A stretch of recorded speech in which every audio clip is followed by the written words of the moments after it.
Hello বন্ধুরা, আজকের ভিডিওটা মূলত কাস্টমারদের জন্য।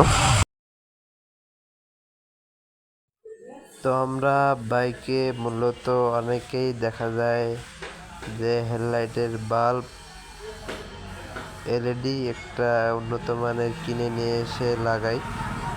তো দেখা যায় মূলত কিছুদিন পরেই বাল্বটি এইরকম চাকাত বাকাত করে এবং আলোটা আপ ডাউন করে থাকে। তো এরকম 12টা আপ ডাউন করতে থাকে। তো আপ ডাউন করতে করতে এক প্রকার দেখা যায় যে বাল্বটা নষ্ট হয়ে যায়।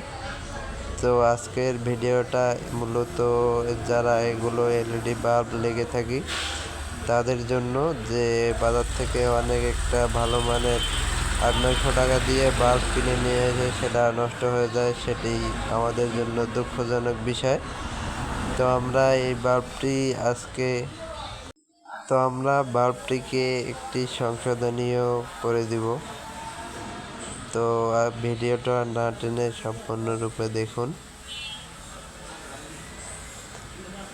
মূলত প্রবলেম হয় যে বাল্বটার সামনে থেকে পিছন অবধি যে বডিটা থাকে এটি মূলত খুললে দেখা যায় যে লুজ হয়ে যায়, এবং সামনে থেকে যে এই লাইটটি দেখতে পাচ্ছেন, তো এটি অনেক নড়াচড়া করে এবং আপ ডাউন করে। তো আপ ডাউন করার উদ্দেশ্য হচ্ছে যে বাল্বটির বডিটা লুজ কালেকশন পেয়ে থাকে। তো লুজ পড়ার কারণে বাল্বটির সমস্যা হয়ে থাকে।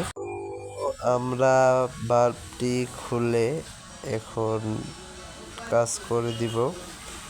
তো বাল্বটি এমএড বাল্ব, একদম ভালো মানের। তো এই বাল্বটির প্রবলেম হচ্ছে, তো আমরা পিছন সাইড যেটাতে সুপার গ্লু গাম দিয়ে যে লাগাই দিব বডিটা আছে, তারপর বাল্বটা আবারও আমরা চেক করব যে এখন ঠিক আছে কিনা। তো দেখা যাচ্ছে এখন বাল্বটি পুনরায় ঠিক আছে এবং হাই লো 2 ফেজে কাজ করতেছে, এবং বাল্বটি এখন চালাতে সক্ষম হবে। এবং বাল্বটি আমরা এইরকম কাজ করে দিব। ভালো থাকবেন।